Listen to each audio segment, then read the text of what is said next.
जनक लगलियो mobile की न दलियो स्वर्ग द्वार में सेल्फी बनलियो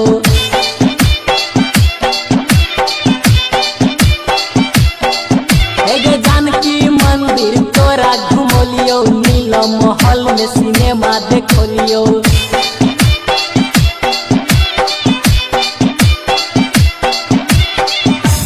योग्य सवर की छौरी हमारा नहीं योग्य पतर की छौरी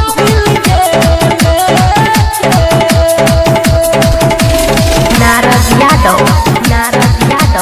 तेरहा मोड़ जिला धनुषा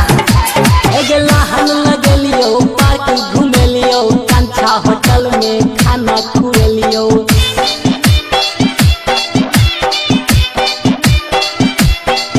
एगे सिरहा लगलियो मेला देखलियो राम झूला पर साथे झूलियो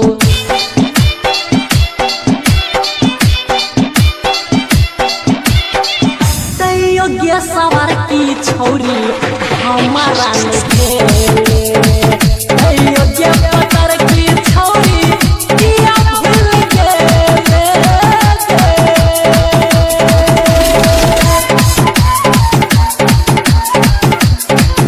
तेरहा मोड़ जिला धनुषा नारद यादव आप सुन रहे हैं सुनील झकास दरभंगा लगलियो टरन पर चढ़लियो सुनील झकास के गाना सुनलियो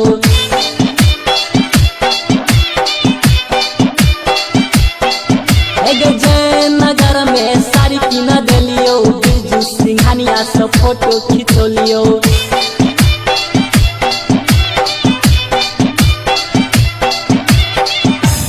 योग्य सवार की छौरी हमारा नहीं